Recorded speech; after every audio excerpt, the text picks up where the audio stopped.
Hello and welcome back to the channel, fellow space nerds. It's been a while and I'm coming back with some exciting news for you today. This video will be the start of a new theme series.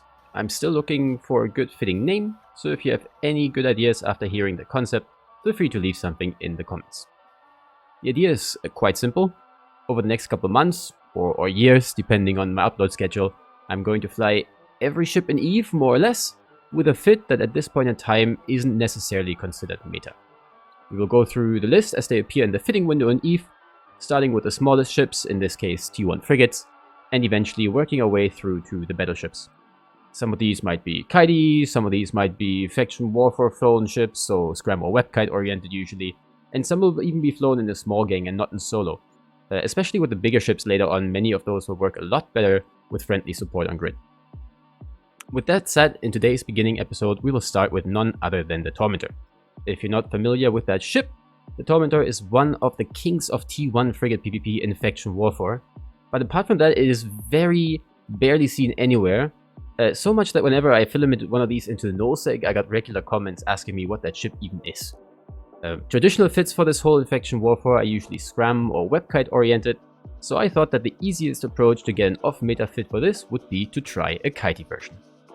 Usually kitey T1 frigates like this one struggle with capacitor, especially laser boats, since micro-warp drive, point and lasers running usually tend to nuke these out in anywhere from 30 to 40 seconds, but the nice 3-3-4 layout of the Tormentor allows us to fit a cap booster, making this whole ordeal a lot easier. The rest of the fit is basically just long-range application boosts like the locus coordinators to be able to shoot further, as well as speed, as the base speed of the Tormentor isn't really the best.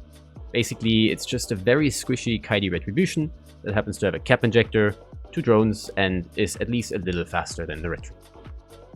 With the introduction out of the way, let's get straight to business. As you can see in the background, I decided to take the ship into Pochven. Reason being is that in Pochven these engagements are usually more contained. You have lots of small redders like that Dragoon that just walked away from me, or the Retri that you'll see popping up in just a second, which I think could be great fights. Yeah, and you have less blobs, less Gilas, less Ishars, things that you can't kill in a small Tormentor. So I thought it would be a great start to maybe get some engagements that are a little bit easier to handle for a T1 frigate. The Retribution, as you can see, decides to run from me several times. In the back you'll see that there's a lot of ping pong where I try to catch this guy and it never really works out. I'm thinking it would be a great fight for both of us. What I don't know is that he is scram fit. He wants to get close. I'm of course trying to kite, and that's why he's not even trying to take the engagement. Eventually he warps to one of these redding sites, so I think this might be an easy grab for me. I warp over there and we start having a little bit of a back and forth. However, eventually the Retribution decides to bail again, and at this point I'm honestly a little bit frustrated. So I'm thinking about what the next step in my plan could be. Luckily, the null blob that is farming either in this side or somewhere similar has a good engagement waiting for me. So without further ado, with this crucifier, the fight gets started. I'm gonna let you sit back and enjoy the fight.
meter is empty.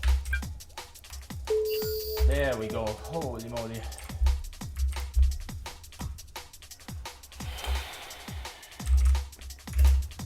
Mamma mia!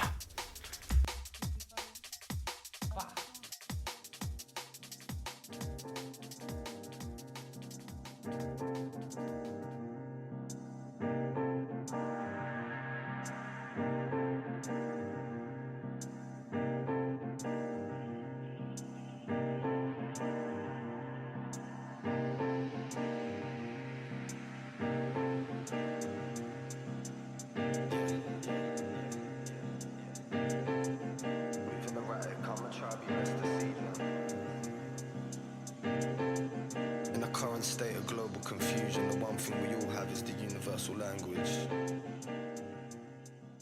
After killing the final crucifier on grid, the action and parchment unfortunately calmed down, so after docking up and repairing, I took a filament out to Nullsec.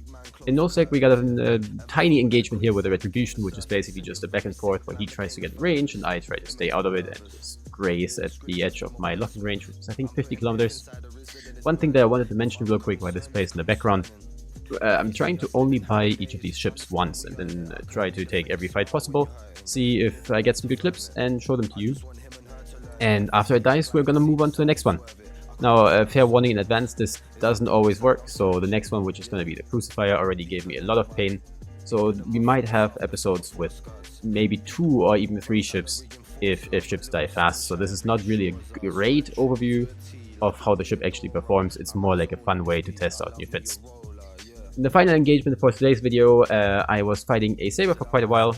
He got some backup from the same retreat that we just fought, as well as a Noctis for some reason. I'm not sure what happened here. But I really underestimate the speed of the Saber. As you can see, the guy is going 4.5k accelerating. I, at one point here, decide to de-cycle heat on my micro warp drive, and it immediately gets me killed because the guy's going 4.8k in a Saber. Fairly certain he was either flying some dual nano auxiliary thruster stuff or maybe even snakes. So as you can see, I immediately get scrammed. I underestimated the speed. Could have probably kept this engagement going for quite a lot longer if I just don't stop heating my micro warp drive, maybe even burn it out to the end, but I just didn't expect this. So quite easily he gets the final blow on me. And that's the end of the Tormentor. So I hope you enjoyed this very first episode of our new themed series. If you have any recommendations maybe for your own Tormentor fits that you think would work better as like an off-meta kind of thing, feel free to leave something in the comments. And yeah, I hope I see you around in the next episode where we'll be showing off at least the Crucifier and, judging from my experience until now, probably 2 or 3 more ships.